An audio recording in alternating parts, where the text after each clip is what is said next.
बिस्मिल्लाहिर्रहमानिर्रहीम। जनाब, हर तरफ स्किल्स स्किल्स स्किल्स का आज एक शोर मचा हुआ है।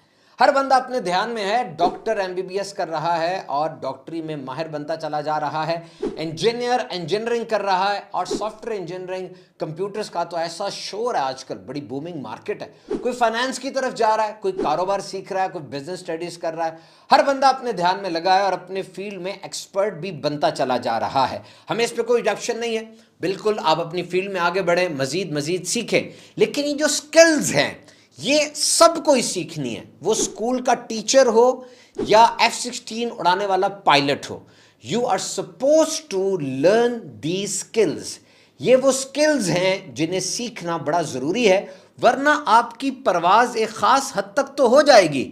आप इंजीनियर हैं, पुल बड़ा अच्छा बना सकते हैं, सारी इलेक्ट्रिसिटी और मशीनों के बारे में आगाही आपकी क्या ही कमाल है जनाब। आप डॉक्टर हैं, इंसान के जिस्म के हर खलिए के बारे में बड़ी ज़बरदस्त इंफॉर्मेशन है आपको। लेकिन ये स्किल्स आपको सीखनी है अगर आप चाहते हैं कि आपकी उड़ान ऊपर की तरफ हो और आप ज़्यादा से ज़्यादा सीख सकें, ज़माने में छा जाएं। पैसा चाहिए तो खूब पैसा मिले, शोहरत नामवरी की आप ख्वाहिश रखते हैं, ये स्किल्स आपको सीखनी पड़ेंगी। सबसे पहले याद रखिए, your brain is a super computer.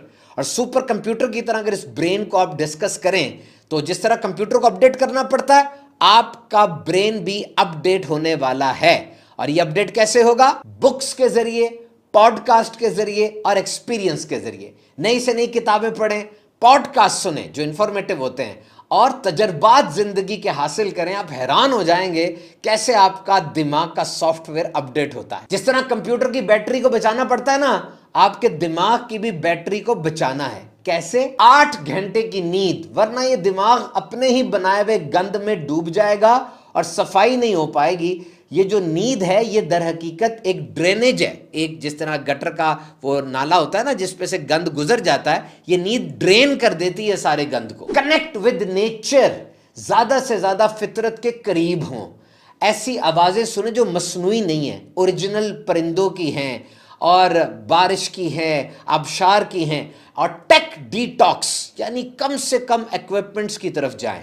जब भी आपका काम हो जाए मशीनों को छोड़ दें, चाहे वो लैपटॉप हो चाहे वो मोबाइल फोन हो, दूर रहे। और जिस तरह कंप्यूटर की हार्ड ड्राइव को साफ करते हैं, आपके दिमाग की हार्ड ड्राइव भी साफ होने वाली है। क्लीन योर हार्ड ड्राइव कैसे होगी? नंबर 1, मेडिटेट, मुराकबा करना।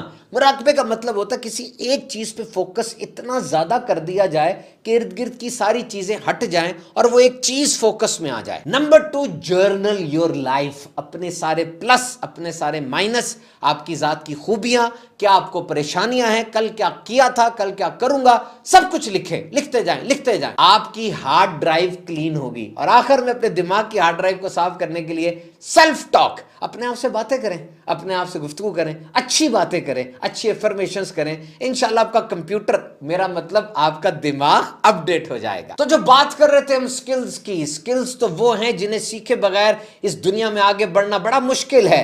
स्किल्स के नाम ले रहा हूं, सुनते चले जाइएगा। थोड़ा तारुफ मैं भी आपको दे दूंगा, बता भी दूंगा कहां से सीखनी है। लेकिन दुनिया बहुत बड़ी है, पॉडकास्ट बहुत ज्यादा है। इस हर स्किल के ऊपर हमारा अलग से भी पॉडकास्ट मौजूद है। लेकिन आज हम आपको बताएंगे टिप्स एंड ट्रिक्स, किस तरीके से आप अपने अंदर ये अहम तरीन पैकेज इंस्टॉल कर सकते हैं। नंबर 1 स्किल है decision making, problem solving, critical thinking, communication, leadership, financial literacy, goal setting, time management और भी बहुत कुछ है। तो सबसे पहले एक बात याद रखिए, सिट एट द फ्रंट।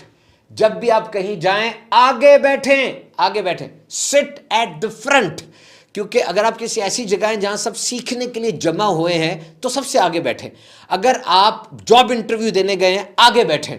और अगर आप किसी जगह पर सीखने गए, आगे बैठे। आपको देखा जाएगा, आपको सुना जाएगा, आपको याद रखा जाएगा। यह भी एक स्किल है कि try to sit at the front. और याद रखिए, आमतौर पे क्लासरूम के अंदर ये स्किल्स सिखाई नहीं जाती, ये तजर्बे से आती हैं, खानदान से आती हैं, उस्ताद पढ़ाता नहीं है, उस्ताद का अंदाज ये बातें सिखाता है। लेकिन अगर आप टीचिंग में हैं, चाहे आप वालिद हैं, चाहे आप टीचर हैं, या किसी भी रोल में मेंटोर हैं, you are suppose to give this skills to the peoples, to the students. अपने स्टूडेंट्स को दें। जैसे एक बच्चा है कारोबारी घर में बड़ा हुआ, आमतौर पे लोग रिस्क लेने से डरते हैं, लेकिन कारोबारी फैमिलीज जिस तरह मेमन सिंध के, शेख पंजाब के, इनके बच्चे में रिस्क टेकिंग एबिलिटी ज्यादा होती है।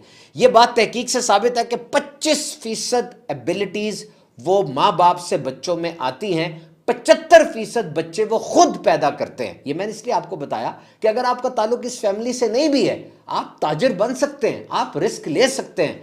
बड़े बड़े नीचे से लोग उठे और कहां आसमान का सितारा बन गए, इसलिए कि उन्होंने सीखा था, उन्होंने पढ़ा था, उन्होंने इन स्किल्स को एक्वायर किया था। आपको डिसीजन मेकिंग सीखनी है, आप कहते हैं मुझसे डिसीजन नहीं लिया जाता, जाए लाइब्रेरी में, पूरा शेल्फ भरा पड़ा डिसीजन मेकिंग की किताबों से। लीडरशिप सीखनी है, जाए लाइब्रेरी के अंदर, वहां पर लीडरशिप के ऊपर पूरा शेल्फ भरा पड़ा है। हजारों लाखों लाख किताबें इन मौजुआत के ऊपर लिखी गई, पढ़ी गई, पॉडकास्ट बनाए गए। आप सीखें, जब सीखेंगे तो आपको अंदाजा हो जाएगा। मैं पहले बात करूंगा कॉन्फिडेंस की। याद रखिए, स्टूडेंट लाइफ में और हर जगह पर कॉन्फिडेंस का पहाड़ अगर बनना चाहते हैं ना, तो यह बात याद रखिए। नंबर 1 एबिलिटी टू लर्न, कि मैं सीख सकता हूं।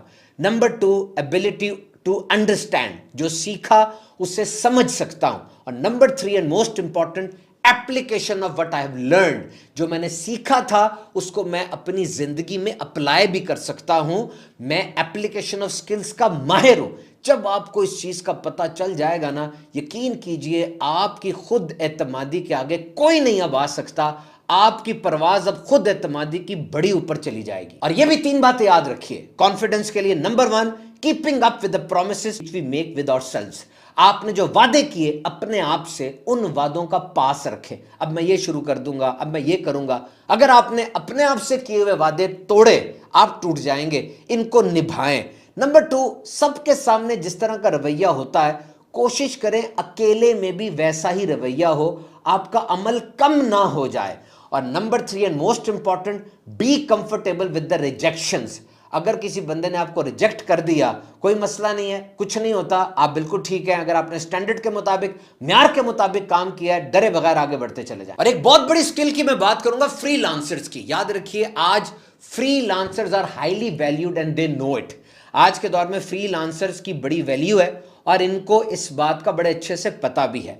बिजनेस को अपनी स्ट्रेटेजी चेंज करनी है, बिजनेस को अपने आप को तब्दील करना पड़ेगा।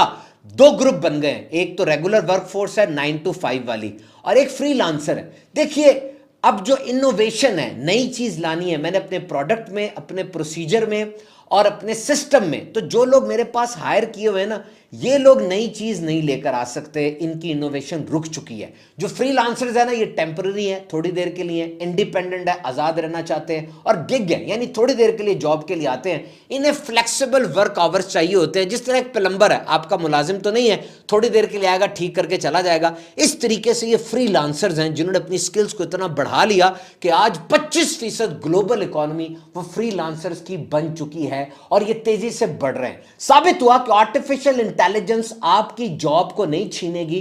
जिसको आर्टिफिशियल इंटेलिजेंस पे जितना ज्यादा कमांड है, जितना ज्यादा उसको आर्टिफिशियल इंटेलिजेंस आता है, वो बंदा आपकी जॉब को छीन लेगा। और याद रखें, जॉब में और वर्क में फर्क है। आर्टिफिशियल इंटेलिजेंस ने आपकी जॉब ले जानी है, वर्क नहीं लेके जाना। आपको जॉब तो मिली हुई है, लेकिन आप वर्किंग नहीं कर रहे, आप उस पर काम नहीं कर रहे, तो यू आर पॉइंटलेस। आपको हटा दिया जाएगा, आपको तबाह कर दिया जाएगा, आप नहीं वहां टिकेंगे। तो फ्रीलांसर्स पहले परेशान होते थे, प्लेटफॉर्म नहीं है। अब फाइवर जैसे प्लेटफॉर्म आ गए हैं, बैंक अकाउंट्स इनके खुल गए और बड़े अच्छे तरीके से ये अपनी जॉब को परफॉर्म करें। मेरे पास स्टेटिस्टिक्स मौजूद है, पाकिस्तान की 3 मिलियन स्किल्ड वर्कफोर्स, यानी हुनरमंद अफराद, वो इस वक्त फ्रीलांस मार्केट में हैं। और ये पिछले साल सन 2022 के अंदर $500 मिलियन भी पाकिस्तान की इकोनॉमी को उन्होंने दिए। तो ये स्किल है फ्रीलांसिंग की, आप जरूर बिल जरूर ये स्किल सीख लें। और एक स्किल वो है सेल्फ कंट्रोल की, सेल्फ इंट्रोस्पेक्ट की। आप सबसे ज्यादा किसके साथ रहते हैं? सबके साथ। सबसे ज्यादा किसके साथ बातें करते हैं? अपने साथ ना। तो अपना पता होना चाहिए आपको, क्या लाइक्स हैं आपकी, क्या डिसलाइक्स हैं आपकी, क्या डिफरेंशियल एज है, कोई ऐसी चीज जो आपके अंदर मुनफरिद है जब आप वो चीज़ देंगे पूरी मार्केट पर छा जाएंगे। इस चीज़ को आपने आगे बढ़ाना है, इस चीज़ को आपने देखना है कि मेरी बाउंड्रीज क्या हैं। आपको अपने आप पे तवज्जो देनी है। याद रखें, इंसानी वजूद को खुश रहने के लिए जितनी मोहब्बत चाहिए वो कभी भी बाहर से आने वाली मोहब्बत उसको पूरा नहीं कर सकती। आपको अपने वजूद से मोहब्बत करनी पड़ेगी, वरना ये डेफिसिट रह जाएगा। और क्या आपने डिफरेंशिएट करना सीखना है अर्जेंट और इंपॉर्टेंट में, और नीड में और डिजायर में, प्रायोरिटी लिस्ट में और टू डू लिस्ट में। अर्जेंट से मुराद जो बिल्कुल एक सेकंड भी लेट नहीं हो सकता। अम्मी जान गिर गई, अब्बू को कुछ हार्ट अटैक हुआ, फौरन भागे, हेल्थ इज अर्जेंट। इंपॉर्टेंट क्या है, जो थोड़ी देर डिले हो सकती है। और इसी तरीके से जो टू डू लिस्ट है वो पूरी लिस्ट है जो काम करने हैं। प्रायोरिटी लिस्ट, सबसे पहले वो 3 काम कौन से करने हैं बस वो हाईलाइट कर लें, क्योंकि पैसा, वक्त और वसाइल कम है। 3-4 काम ही सही तरीके से हो जाए ना, बड़े होते हैं। इंस्टेंट ग्रेटिफिकेशन को याद रखिएगा, फौरन मजा चाहिए इंसान को कि मुझे फौरन मजा मिल जाए। अब खाना भी वो खाते हैं जो फौरन मजा दे। बुक पकड़ लेंगे और बुक छोड़ देंगे, फिर मोबाइल पकड़ लेंगे क्योंकि मोबाइल ज्यादा मजा दे रहा है। इंस्टेंट ग्रेटिफिकेशन से बचें, सेल्फ कंट्रोल मजबूत करें अपना। और एक बड़ी स्किल वो क्रिएटिविटी की है, न्यू आइडियाज।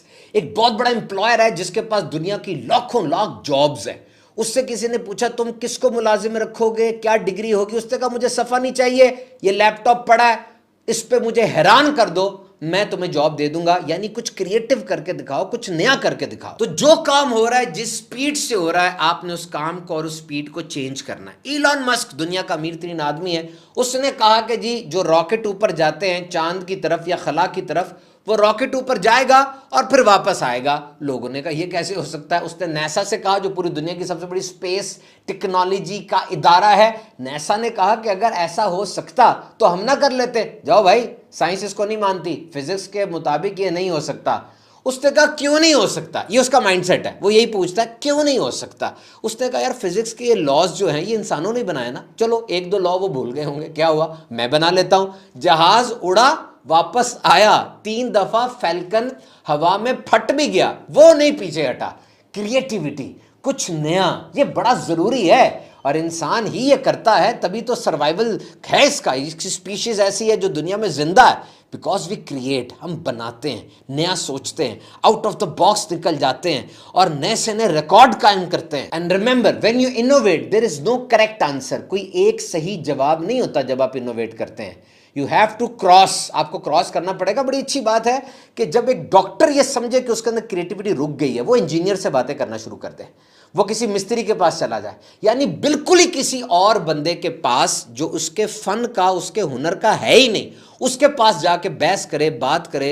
जब ये करेगा ना, उसके अंदर इनोवेशन आएगी, उसकी बंद दरवाजे खुल जाएंगे और नई क्रिएटिव आइडियाज, नई वेज, नई पाथ्स, नए रास्ते उसको नजर आना शुरू कर देंगे। तो कितनी प्यारी बात किसी ने लिखी, think deeper, think wider, think longer. गहरा सोचो, चौड़ा सोचो, लंबा सोचो। Think more precisely, think more consistently, think on paper. यानी ज्यादा इस्तकामत के साथ सोचो और किताब पे, कॉपी पे लिख लिख कर सोचो। और दुनिया की अहम तरीन कंपनीज के सीईओज को इकट्ठा किया गया और पूछा गया वो एक सलाहियत बताएं जो इंसान में मौजूद सारी सलाहियतों से ज्यादा आपके नजदीक अहम है। उन सब का एक ही जवाब था, कम्युनिकेशन। कम्युनिकेशन, बोलना, सुनना, लिखना, body language, gestures, this is most important in the world right now. ये इस वक्त सबसे इंपॉर्टेंट है। अब आप कहेंगे मुझे तो बोलना आता है, मैं सारा दिन बोलता रहता हूँ, रिश्तेदारों से, कॉलीग से, ग्राहकों से, दोस्तों से, हमसायों से। और नहीं भाई, अंदाज हर जगह मुख्तलिफ होता है, आप लापरवाही कर जाते हैं। व्हाट्सएप पे बोलना और है, SMS पे और है, और ईमेल पे और है, टेलीफोन कॉल पे और है। अंदाज बदलें, सेट करें अपने आप को, छा जाएंगे। ये याद रखें कि जिस बंदे से आप बात कर रहे हैं उस वक्त वो दुनिया का अहम तरीन आदमी है आपके नजदीक। और कम्युनिकेशन में सिर्फ बोलना नहीं, सुनना भी बहुत अहम है। जब आप चुप करके सुनते हैं, अब आपको नया नॉलेज मिल रहा होता है। और बॉडी लैंग्वेज कम्युनिकेशन के अंदर पाम जेस्चर, यूं देखें अक्सर सियासतदान यूं करते हैं, आपको नजर आएंगे, ये पाम जेस्चर है कि मेरा मन साफ है। और इसी तरीके से माउथ ब्लॉक कभी नहीं करना। अगर आप किसी के सामने माउथ ब्लॉक कर लेंगे या कोई आपके सामने करता है, समझ लें वो आपको झूठा समझ रहा है। और अगर आप अपने हाथों को ऐसे कर लेते हैं, इसका मतलब आप बोर हो रहे हैं। ये ऐसे बॉडी लैंग्वेज के के जेस्चर्स हैं जो आप सीख सकते हैं कम्युनिकेशन में। बस ये याद रखें, लफ्ज मुंह से निकालने से पहले उसका जायका चख लें। अगर कड़वा है तो वापस निकल जाए, और अगर मीठा है अब उसको तकसीम कर दें। गुफ्तगू में सबसे मुश्किल वो सच बोलना है, और सबसे आसान वो किसी की खुशामद करना है। मुख्तसर मगर मुस्सर, शॉर्ट रखें बात को लेकिन इफेक्टिव बनाएं। हर दिल अजीज बन जाएंगे, लोग तरसेंगे आपकी बात सुनने के लिए। पॉज करना सीखें, बातों के दौरान थोड़ा वक्फा लिया करें, आपकी बात में कशिश बढ़ जाएगी। और मदर ऑफ ऑल स्किल्स, तमाम सलाहियतों की मां जिसे कहा जाता है, और वो है डिसिप्लिन, नज़्म ज़ब्त। एक तरीके से काम होता है, आवाज आती है अंदर से, अभी कर ले, अभी कर ले, ये डिसिप्लिन है। आवाज आती है, रहने दे, बाद में हो जाएगा, देखी जाएगी, ये प्रोक्रेस्टिनेशन है, ये टालना है काम को, जो कि इंसान को दर हकीकत तबाह कर रहा होता है। वही काम फायदा देता है जो डिसिप्लिन के साथ हो रहा होता है। वक्ती तौर पे मोटिवेशन मिल जाती है, ये भी इतनी बुरी नहीं है, लेकिन बहुत बड़ी कामयाबी के पीछे आप देखेंगे हमेशा एक डिसिप्लिन्ड एफर्ट होती है। छोटी छोटी आहिस्ता आहिस्ता कर करके जो काम आगे बढ़ा हो, वही बड़ी कामयाबी तक इंसान को लेकर आता है। Discipline is not punishment, it's a way of life. नज़्म ज़ब्त ये जिंदगी का अंदाज है। ये जो आपने रट लगाई हुई जी, मजा नहीं आ रहा, 2 महीने जॉब की, जॉब छोड़ दी, मजा नहीं आ रहा, फला काम किया, फला काम छोड़ दिया। याद रखो, कोई भी प्रोसेस ऑफ ट्रांसफॉर्मेशन वो मजा नहीं है, वो सजा है। आपको ये सजा कमरे में बैठकर अंधेरे में पढ़ पढ़ के लगन और मेहनत के साथ काम करके सहनी पड़ेगी, तब नतीजा आपको मजा देगा। और अगर आपको कोई गंदी आदत पड़ गई है, उसका भी डिसिप्लिन बन गया ना, अब आपको वो गंदी आदत छोड़ने के लिए अच्छी आदत का डिसिप्लिन बनाना पड़ेगा। और फिर एक चीज कॉन्फ्लिक्ट मैनेजमेंट है। आप घर में है, कारोबार में, मोहल्ले में है, इख्तलाफात होंगे। जितने लोग आपके साथ हैं वो नहर में तैरती हुई लकड़ियां नहीं है, वो सब जिंदा इंसान है। सबकी अपनी राय होती है और राय में इख्तलाफ हो सकता है। कॉन्फ्लिक्ट मैनेजमेंट के लिए मैच देखें ना अगर, तो मैच में सबसे पहले टॉस किया जाता है, दुनिया की 2 बेहतरीन टीमें आपस में टकराती हैं, कन्फ्लिक्ट होता है, लड़ाई होती है, और फिर एक तरीके से उसको डील किया जाता है। आखिर में सब हाथ मिला के जाते हैं। आपके साथ भी कोई इख्तलाफ हो जाए, कोई लड़ाई हो जाए, उसको छोड़ ना दीजिएगा, वो बढ़ता रहेगा। कुछ अरसे बाद आएंगे, बहुत बड़ा हो चुका होगा, इख्तलाफ हो जाए, बैठ के सुने और उसको खत्म करें। याद रखिए, कन्फ्लिक्ट के बगैर कोई चेंज नहीं आ सकता। और हर सिक्के के 2 रुख नहीं, 3 रुख होते हैं। आप एक रुख देख के फैसला करते हैं, वो एक बंदे का मौकिफ है। दूसरा रुख देखे, वो दूसरे बंदे का मौकिफ है। और एक तीसरा रुख है जो कि सच है, जो दोनों छुपा रहे हैं। मुंसिफ के तौर पे, जज के तौर पे आपका फर्ज बनता है आप उसको गौर से देखें। और फिर डिसीजन मेकिंग, याद रखिए, फैसला करने के बाद परेशान हो जाना इस बात की निशानदेही नहीं कि आपने फैसला गलत किया था। इस बात की निशानदेही है कि आपके दिल में दर्द है, आपके दिल में रहम है, और आप दूसरों से खैरखाही और हमदर्दी का जज्बा रखते हैं। फैसला कर लें, आजाद हो जाएं। याद रखिए, जब आपने फैसला किया था उस वक्त के हालात के मुताबिक, उस वक्त के लोगों के मुताबिक वो एक अच्छा फैसला था, लेकिन अब लोग बदल गए, हालात बदल गए। अगर उस फैसले के रिजल्ट सही नहीं आ रहे तो रुक जाएं, परेशान ना हो। बाज फैसले बगैर सोचे समझे होते हैं। जैसे आप बाइक चला रहे हैं, गाड़ी चला रहे हैं, बाज के लिए बहुत ज्यादा सोचना पड़ता है, जो जैसा फैसला उसको वैसे आपने करना है। इसी तरीके से जनाब दीगर भी बहुत स्किल्स हैं, प्रॉब्लम सॉल्विंग है, टाइम मैनेजमेंट